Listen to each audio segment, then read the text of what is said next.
하나님의 말씀은 시편 100편 1절에서 5절까지의 말씀입니다. 구약성경 874쪽입니다.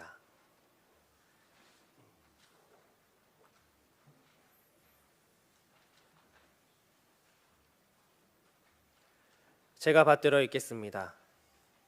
온 땅이여 여호와께 즐거운 찬송을 부를지어다. 기쁨으로 여호와를 섬기며 노래하면서 그의 앞에 나아갈지어다. 여호와가 우리 하나님이신 줄 너희는 알지어다. 그는 우리를 지으신 이요 우리는 그의 것이니 그의 백성이요 그의 기르시는 양이로다.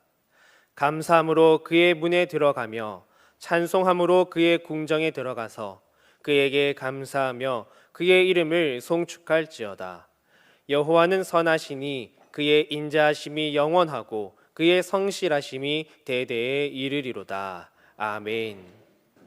오늘도 자리를 지켜주신 우리 카리스 오케스트라와 또 시원창대 감사를 드립니다. 찬양할 이유라고 하는 제목으로 우리 하나님의 말씀 선포하겠습니다. 어떤 사람이 커다란 호두나무 아래서 호두를 까먹고 있었습니다. 그런데 까기가 여간 귀찮은 것이 아닙니다. 그 조그만 호두를 까다 보면 손톱에 껍질이 박히기도 하고 까놓고 보면 먹을 것도 별로 많지가 않습니다. 그래서 이 호두를 보면서 무심결에 하나님께 원망을 했습니다. 하나님이 이 호두를 좀 만드시려면 좀 크게 만드시지. 이 조그맣게 만들어서 이게 무슨 이런 일이냐고. 좀 크게 만들어 수박 크기만큼 만들어 주셨으면 참 좋을 뻔했다고 원망 불평하다가 그 호두나무 밑에서 잠이 들었습니다. 한참을 자고 있는데 호두 열매 하나가 떨어졌습니다. 정확하게 자신의 콧등을 맞추었습니다. 순간 깨달아지는 것이 호두가 수박 크기만 했으면 어떻게 되었을까? 하나님 감사합니다 라고 잠을 깨게 되었습니다. 호두 크기가 수박만 했다면 맞는 적시 적사했지 않았겠습니까? 자, 하나님이 행하시는 일들은 우리가 잘 이해하지 못할 때가 참 많습니다. 하지만 가장 정확하게 가장 바르게 우리의 길을 인도하고 계심을 이해하는 것이 굉장히 중요합니다. 지금은 이해가 잘 안 되어지고 지금은 마음에 원망이 가득하지만은 또 받아들이기 대단히 힘든 일이지만은 하나님께서 하시는 일인데 어련하시려고 하나님의 뜻이 반드시 계실 거야. 이렇게 믿고 세월이 흐르고 나면 우리의 이해력이 커집니다. 우리의 이해력이 커지고 나면 그때 깨달아지는 것이 하나님께서 이런 이유가 있으셨구나 깨닫게 되는 것입니다. 본회프가 이런 말을 했습니다. 그리스도인과 비그리스도인의 구별은 그리스도인은 이 세상을 살아가면서 감사의 마음을 가지고 살아가는 사람이라고 한다면 넌 그리스도인들은 감사의 마음을 버리는 것 이것이 구별됩니다 라고 이야기했습니다. 아무리 그리스도인이라고 말하지만은 하나님께서 행하신 그 일들을 즐거워할 줄 모르고 감사할 줄 모른다면 말은 그리스도인이라 말하지만은 넌 그리스도인과 다를 바가 없다라고 하는 이야기입니다. 우리가 하나님께 감사하는 것, 그 감사의 제목에 곡절을 붙여서 찬양할 수 있다고 하는 것, 성도의 책임일 뿐만 아니라 분명 그것은 특권입니다. 아무나 찬양하는 것이 아닙니다. 아무나 노래 부를 수 있는 것이 아닙니다. 대부분의 사람들은 자기 감정 따라 노래합니다. 기분이 좋으면 노래하고 슬프면 입을 다물어 버립니다. 그러나 하나님을 신뢰하는 사람은 어떤 환경에서든 노래할 수 있습니다. 오늘 본문 속에서 찬양할 이유를 가르쳐주고 계십니다. 첫째, 나를 지으신 창조주이시기 때문에 하나님을 찬양합니다. 3절을 보겠습니다. 여호와가 우리 하나님이신 줄 너희는 알지어다. 그는 우리를 지으신 이요 우리는 그의 것이니 그의 백성이요 그의 기르시는 양이로다. 하나님을 창조주로 인정하는 마음이 신앙생활의 출발입니다. 전능하사 천지를 만드신 하나님 아버지를 내가 믿사오며 우리가 예배 시간마다 신앙 고백을 할 때에 가장 먼저 등장하는 문구입니다. 천지를 만들었다고 하는 이 내용 속에는 하나님께서 나를 창조하셨습니다. 나는 하나님의 피조물입니다. 나를 창조하신 창조주 하나님입니다. 이거 고백하는 내용이 들어가 있습니다. 그래서 우리는 예배 시간 전에, 예배 시간 가장 먼저 하나님을 창조주로 먼저 인정하고 우리가 예배에 들어가는 것입니다. 하나님이 창조하셨음을, 하나님의 통치하심을, 하나님의 주권을 인정하는 것은 매우 중요한 일입니다. 이사야 43장 7절과 21절 말씀에서는 사람을 지으신 목적에 대해서 분명히 말씀하고 있습니다.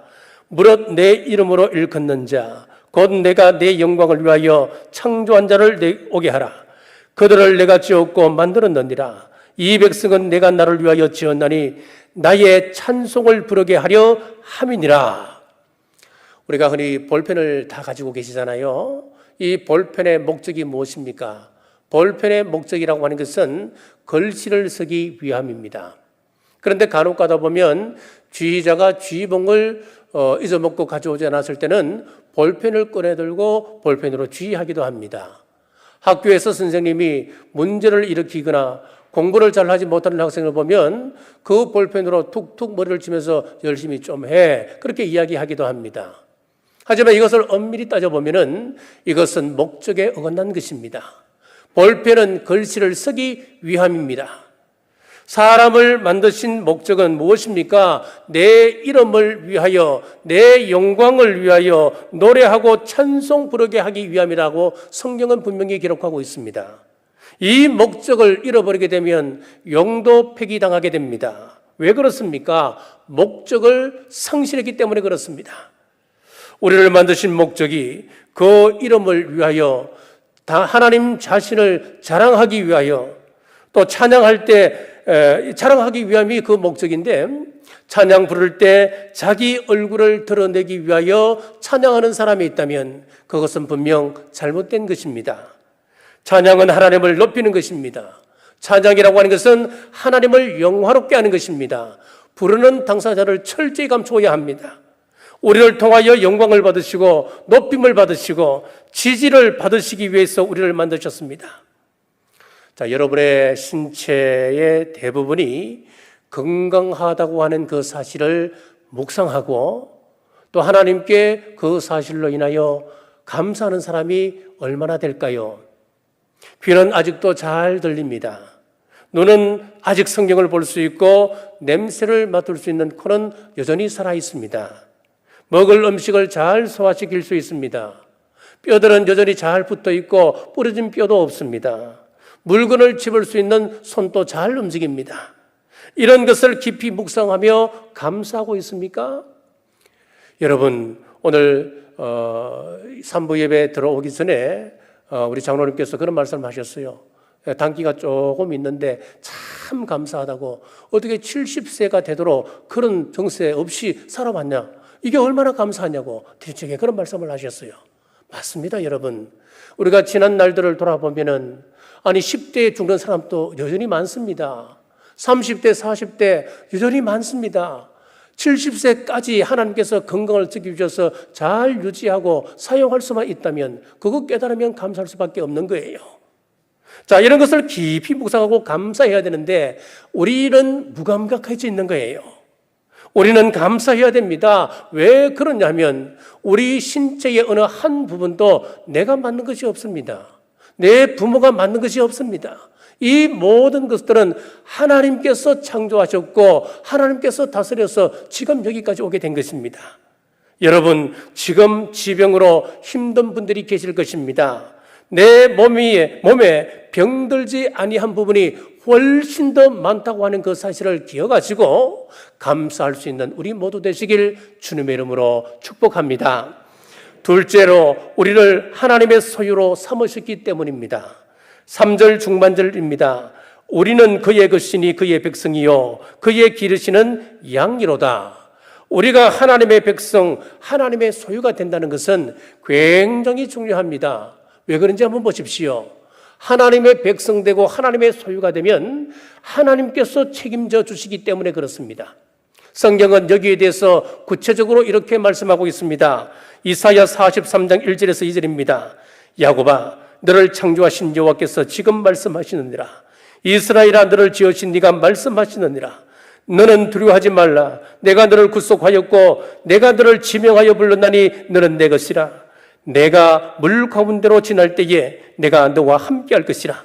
강을 건널 때에 물이 너를 침몰하지 못할 것이며 내가 불 가운데로 지날 때에 타지도 아니할 것이요 불꽃이 너를 사르지도 못하리니 너는 내 것이라. 내 소유다. 이제부터 내가 책임져 주겠다.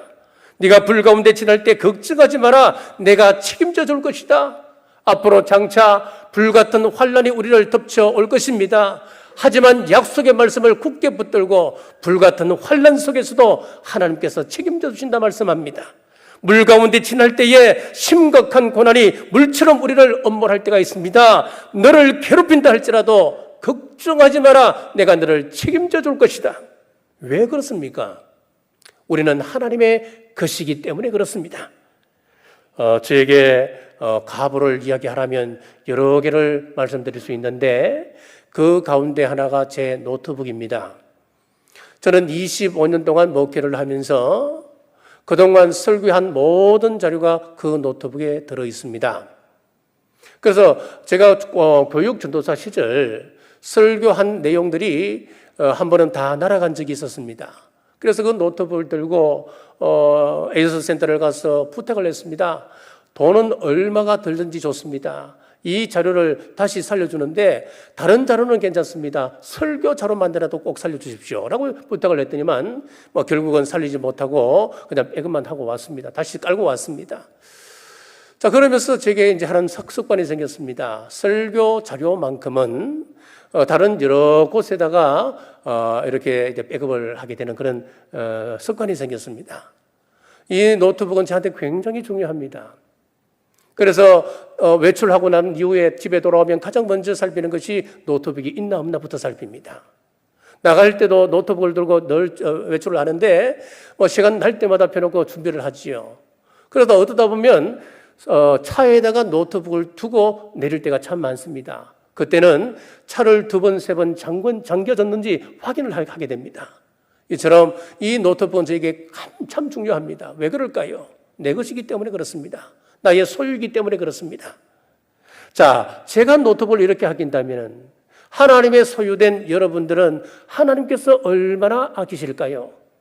우리는 그의 것이니라 그분의 다스림을 받는 그의 백성입니다. 바꾸어 말하면 우리 하나님은 우리의 왕이십니다. 얼마나 귀한 사실입니까? 세상에서도 왕을 잘 만나야 일신이 평안합니다. 김정은 같은 지도자를 만나게 되면 결국은 그 백성들이 고난 가운데 빠지게 되는 것입니다. 아프가니스탄의 아슈라프 가니 대통령 같은 사람을 지도자로 두면 결국은 그 백성들이 힘들어지는 것 아니겠습니까? 미국이 아프가니스탄에 지난 20년 동안 10천조라고 하는 어마어마한 돈을 퍼부었습니다만은 부패한 정권이 그 돈 다 떼먹으니 결국은 탈레반에게 정권이 빼앗기는 겁니다. 자, 세상에서 백성들은 좋은 지도자를 만나야 합니다. 오늘날 미국인들은 미국 시민권 가진 것을 자랑스럽게 생각을 합니다. 사도 바울 시절에는 로마 시민권 가진 것을 굉장히 자랑으로 생각했습니다. 실제로 로마 시민권을 가지게 되면 그에 따른 위력이 굉장했습니다. 그러나 사도 바울은 로마 시민권보다도 하늘 시민권을 더 자랑했습니다. 그렇습니다. 우리는 하나님을 왕으로 모신 하나님의 백성 되었다고 하는 이 사실 앞에 하나님 앞에 자랑스럽게 생각해야 합니다. 그런데 백성이 왕의 통치를 거부하면 백성이 될 수가 없습니다. 왕의 다스림을 거부하면 왕의 보호를 받을 수가 없습니다. 마찬가지로 우리가 하나님의 통치를 벗어나게 되면 하나님의 보호를 받을 수가 없습니다. 우리는 세계 여러 난민들의 서러움을 알고 있습니다. 나라를 잃고 정처 없이 떠다니는 그들을 보면 참 불쌍하지요. 시리아 난민들 유럽에서 대접받지 못합니다. 한 8년 전쯤인가요? 제가 터키를 방문했을 때에 한 거리를 이렇게 지나가는데 거기 한 가족이 그저기를 펴놓고 구걸을 하고 있었습니다. 저들이 누구냐고 했더니만 시리아 난민이라는 겁니다. 저 사람들은 그래도 행운이라는 겁니다. 시리아를 탈출하지 못하고 있는 그 백성들은 비참하다고 하는 거예요. 이번엔 아프가니스탄에서 탈출이 러시를 이루는데 이들 난민들 어디를 가든 대접받지 못합니다. 벌써 터키, 오스트리아에서는 이들은 난민들이 들어올까 봐 국경을 폐쇄한다고 그런 이야기가 나오고 있습니다. 과거에는 패망한 월남의 보트피플 누가 받아줍니까? 그냥 배를 타고 식량이 떨어지면 굶어 죽습니다. 태풍이 오면 그냥 침몰해서 그 배에 타던 사람들 다 죽는 겁니다. 배 위에서 병에 걸린 사람들 그냥 죽어가는 거예요. 나라 잃은 백성은 불쌍합니다. 마찬가지로 부모 잃은 어린 고아들도 불쌍한 것이지요. 하지만 우리에게는 영원한 하늘 아버지가 계십니다. 하나님이 계십니다. 우리를 통치하고 있는 영원한 왕국이 있습니다. 그분이 우리를 말씀으로 다스리시고 보호하십니다. 그분을 왕으로 모시고 그분의 다스림을 기뻐하는 우리 남부교회 모든 성도님들 되시길 주님의 이름으로 축복합니다. 셋째, 우리의 목자 되시기 때문에 우리는 찬양합니다. 3절 하반절입니다. 그의 기르시는 양이로다. 양은 스스로 설 수 없는 존재입니다. 양은 반드시 목자가 있어야 합니다. 인도하는 목자가 없으면 죽음의 길로 빠질 수밖에 없는 연약한 존재가 양이라고 하는 것이지요. 눈은 어둡습니다. 그리고 귀는 그렇게 밝지 못합니다. 후각도 둔합니다. 더 중요한 것은 소를 일을 시키다가 논에서 풀어놓으면 그 소는 자기 외양간으로 찾아 들어갈 수 있지 않습니까? 거의 모든 동물들은 귀소 본능이 있습니다. 그런데 양은 귀소 본능도 없습니다. 사나운 맹수가 덮칠 때에 자기를 방어할 수 있는 방어 기제가 거의 또 없습니다. 필립 켈러라고 하는 분이 양과 목자라고 하는 아주 좋은 책을 썼습니다. 거기 보면은 늙은 암양 이야기가 나오는데 늙은 암양이 어떠냐면은 목자의 인도를 잘 따지를 않는 거예요. 이제 어느 정도 경험이 쌓이고 어느 정도 목자에 대해서 파악이 끝났다는 거지요. 그러니까 고집을 피우고 뺀질뺀질거리고 자꾸 대열해서 이탈하는 겁니다. 혼자 그러는 건 괜찮아요. 그런데 다른 양들이 가만히 많이 쳐다보더니만 그대로 따라하는 거예요. 그래서 목자가 할 수 없이 다른 양들에게 좋지 않는 영향력을 끼치기 때문에 그 양을 잡아 죽이는 거예요. 양은 스스로 힘으로 자신을 보호할 수 없습니다. 목자를 떠나면 이리가 와서 잡아먹습니다. 웅덩이에 빠져도 스스로 헤쳐나올 수가 없습니다. 이런 연약한 존재이기에 우리의 무리에 나쁜 영향을 끼치는 양이 있다면 다른 양을 위하여 제거하는 것입니다. 사랑하는 여러분들, 늙은 암양 되지 말기를 주님의 이름으로 축복합니다. 목자 되신 하나님을 성경은 이렇게 소개하고 있습니다. 5절 말씀입니다. 여호와는 선하시니 그의 인자심이 영원하고 그의 성실하심이 대대에 이르리로다. 여기서 인자하다라고 하는 이 말은 친절하다라고 하는 뜻입니다. 한두 번 친절을 베풀다가 수틀리면은 그만둬, 그런 것이 아니라는 거예요. 영원토록 끝없이 친절을 베푸시는 분이 우리 하나님이시라고 하는 것입니다. 우리 사람은 어떻습니까? 한두 번 친절을 베풀다가 그 사람이 여전히 여기에 대해서 호의적이지 않다면 우리는 그래 그만둬, 그러지 않습니까? 또 성실하다고 하는 말씀은 신실하다, 믿을만하다 그런 뜻입니다. 사람들은 기분 따라 이랬다 저랬다 합니다. 조석으로 그 기분이 변합니다. 그러나 하나님의 신실하심은 대대에 이르리로다, 영원하다 그 말씀입니다. 수십 년 동안 오랜 친구로 있다가 이의 관계가 얽히면 원수가 될 수 있습니다. 한 피를 나눈 한 형제라 할지라도 이익 앞에서는 나뉘어질 수가 있습니다. 부모 자식 간에도 의를 상할 수 있게 합니다. 그러나 하나님의 친절하심과 하나님의 신실하심은 변함이 없으시다 약속하고 있습니다. 신앙생활 한다고 하는 것은 무엇을 말하는 것입니까? 신실하신 하나님의 약속을 내가 믿고 받아들이는 것, 그것이 바로 신앙생활입니다. 성경은 늘 이렇습니다.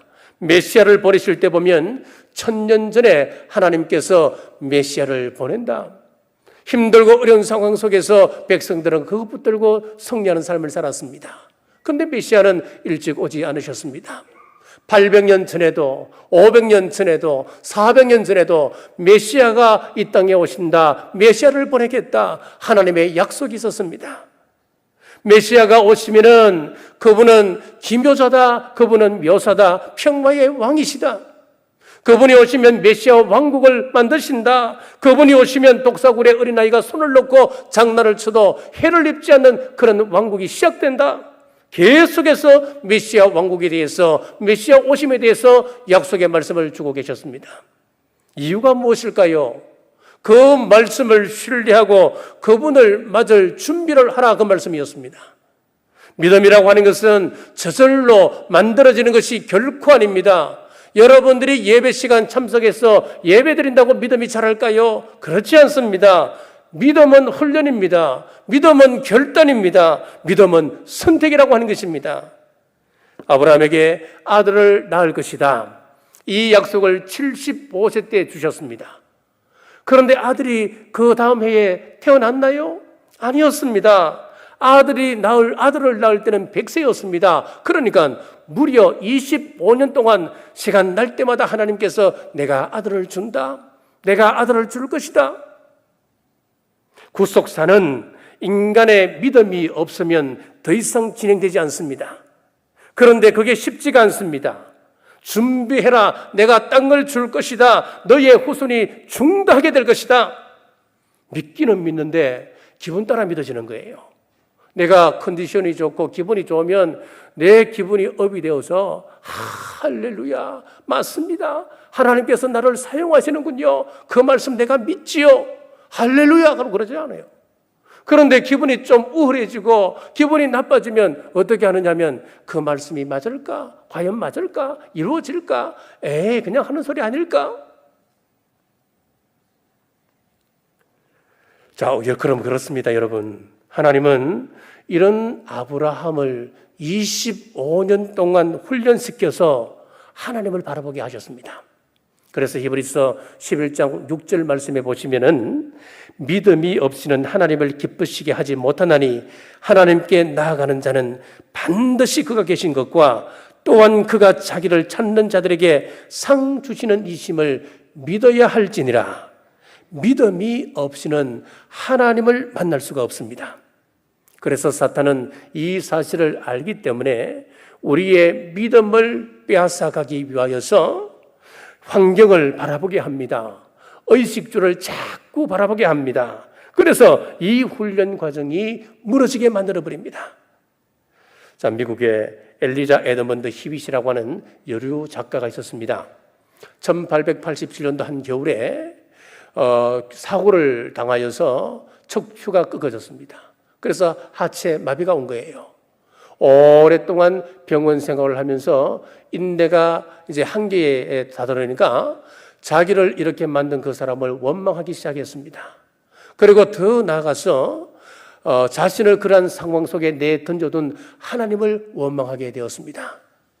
자, 그런데 매일 아침마다 눈을 뜨게 되면은 청소부 아줌마가 병실에 와서 헝글거리며 청소를 하고 나가는 것이었습니다.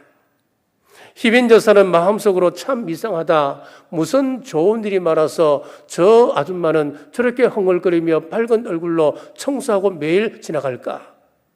그 사람의 매일 아침 이제 그분을 기다리게 되었습니다. 어느 날 시간이 되어서 그 사람을 만나 대화를 나누게 되는데, 어떻게 당신은 그렇게 헝글거리며 청소합니까? 매일 변함없이. 그랬더니만 그분이 하는 이야기를 쭉 들어보니까 감사할 수 있는 환경이 아니었습니다. 감사거리를 찾을래야 찾을 수가 없었습니다. 자기 같으면 하루에도 수백 번 원망할 수 있는 원망거리만 그 사람에게 가득한 것이었습니다. 그래서 깨달았습니다. 환경 때문에 감사한 것이 아니었구나. 여건이 좋아서 노래 부를 수 있는 것이 아니었구나. 중요한 사실을 깨닫고 370장 찬송을 작사를 했습니다. 주 안에 있는 나에게 딴 근심 있으랴. 십자가 밑에 나가 내 짐을 풀었네. 내가 가는 그 길이 비록 외롭고 고통스러운 길이라 할지라도, 그 길이 사막 같을지라도, 광야 같은 험난한 길이라 할지라도 주님께서 나의 목자 되셔서 내 가는 그 걸음을 인도하고 계시는데 내게 무슨 걱정, 근심이 필요할까? 허리가 아프고 앞으로 얼마 동안 더 병상에 누워 있어야 할지 모르는 상황 속에서 이 희빈 여사는 찬양하는 마음을 결단했습니다. 찬양하기로 결심했습니다. 창조주 하나님께서 내 인생을 주장하시고 나는 선한 목자 우리 하나님을 꼭 붙들게 되면 사망의 엄침한 골짜기를 다닐지라도 나는 해를 입지 않을 것이다. 그렇습니다. 주의 지팡이와 막대기가 나를 안위하시기 때문에 내가 여호와의 집에 영원히 거할 수 있다라고 하는 이 불변의 진리의 말씀, 우리가 소유하고 하나님을 찬송하는 우리 모두 되시기를 주님의 이름으로 축복합니다. 말씀을 맺겠습니다. 4절 말씀입니다. 감사함으로 그의 문에 들어가며 찬송함으로 그의 궁중에 들어가서 그에게 감사하며 그의 이름을 송축할지어다. 누가 여호와의 궁정에 들어갈 수 있다고 말씀하고 있습니까? 감사하는 사람이 그 문에 들어갈 수가 있고 찬송하는 사람이 그 궁정에 들어갈 수 있다고 말씀하고 있습니다. 시카고에서 일어난 사고였습니다. 황소가 전신주를 들이받아서 전신주가 부러져 넘어졌습니다. 그 전신주가 넘어지면서 화재가 발생하였는데 시카고시 전체가 불타는 엄청난 대참사가 일어났습니다. 당시 수많은 기자들이 화재 현장을 취재하기 위해서 몰려왔습니다. 마침 무디 성경학교 옆에서 불타는 교회를 바라보고 있는 무디 목사님을 발견하고는 아주 비꼬듯이 한 기자가 질문을 했습니다. 목사님은 설교하실 때마다 우리 하나님은 전지전능하신 분이셔서 무엇이든 원하는 것은 다 이루신다고 말씀하셨는데 우리 하나님께서 왜 지금 당신의 몸이라고 이야기하는 교회가 불타고 있는데 가만히 계시는 겁니까? 라고 비웃으며 질문을 했습니다. 그때 무디 목사님이 이런 말을 했습니다. 나는 오래전부터 하나님께 이 조그만 교회보다 더 크고 웅장하고 아름다운 교회를 주십사라고 기도해 왔습니다. 바로 그 기도의 응답으로 지금 교회가 불타고 있다고 저는 믿습니다. 이 교회를 철거하려면 철거 비용만 해도 어마어마할 텐데 지금 하나님께서 이 방법을 통해서 교회를 철거시키는군요 라고 대답을 했다고 하는 것입니다. 그때 무디 목사님도 급한 상황을 만나서 아무 재산을 챙기지 못하고 단지 자기 입고 있는 잠옷 한 벌뿐이었다고 하는 겁니다. 그 새벽에 잠옷을 입고 불타는 교회를 지금 바라보고 있는 거예요. 그러니까 기자가 이 목사님을 아래 위로 한번 훑어보더니만 웃으면서 비웃으면서 그럼 예배당을 지을 돈은 있나요? 무디 목사님은 옆구리에 끼고 있던 성경책을 펼치면서 돈을 가지고 나오진 못했지만은 아무리 써도 바닥나지 않는 하나님의 금고 성경책을 가지고 나왔습니다. 얼마 안 가서 웅장한 예배당을 당신의 눈으로 보게 될 것입니다. 정말 그의 말대로 얼마 뒤에 기적 같은 일이 일어났습니다. 멋있고 아름답고 웅장한 무디 성경학교와 교회가 세워졌습니다. 여러분, 무디 목사님이 불평하고 원망하려면 한이 없었을 것입니다. 아니, 하나님, 내가 평생 동안 하나님 말씀을 위하여서 전도를 위하여서 내가 먹지도 않고 자지도 않고 일해왔는데 보상이 겨우 이겁니까? 내가 입고 있는 잠옷 한 벌이 그 보상입니까? 원망 불평하려면 얼마나 많이 썼을까요? 그러나 현실을 넘어서 하나님의 역사를 기대하며 그 역사 현장을 그는 바라보고 있었습니다. 노르웨이 격언에 보면 감사하는 마음에는 사탄이 씨를 뿌릴 수 없다라고 하는 말이 있습니다. 사탄이 씨를 우리 마음에 뿌리려고 호심탐탐 노리고 있습니다. 아니, 뿌리고 있습니다. 원망과 불평과 낙심의 씨를 뿌립니다. 또 시기와 질투의 씨를 뿌리고 있습니다. 그런데 감사하십시오. 감사해보면 원망, 불평, 시기, 질투의 시에서 삭이 나올 수가 없습니다. 종자를 보관하고 있는 그런 은행들이 있잖아요. 그런 이런 벼 종자라든지 이런 종자를 쭉 이렇게 보관을 하는데 거기에는 그렇답니다. 수분을 쫙 빼야 한다는 겁니다. 그리고 온도를 아주 낮은 온도에서 저온으로 그 종자를 보관을 합니다. 중요한 것은 뭐냐면은 수분입니다. 수분이 있고 온도가 맞춰지면 그것이 수천 년이 지나도 그 씨에서 삭이 돋고 뿌리가 난다는 거예요. 중요한 것은 수분입니다. 마찬가지입니다. 사탄이 우리를 넘볼 때는 원망이라고 하는 마음을, 씨앗을 우리에게 뿌리게 되는데 우리가 계속해서 거기다가 불평하고 원망하는 수분을 제공하게 된다면 나도 모르는 사이에 잡초로 우거지는 우리 마음을 발견하게 되는 것입니다.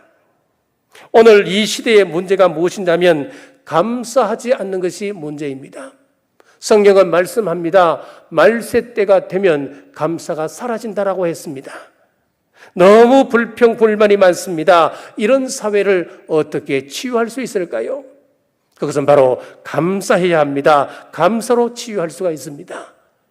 작자 미성의 기도시를 소개하겠습니다. 주님, 때로 병들게 하심을 감사합니다. 인간의 나약함을 깨닫게 해 주시기 때문입니다.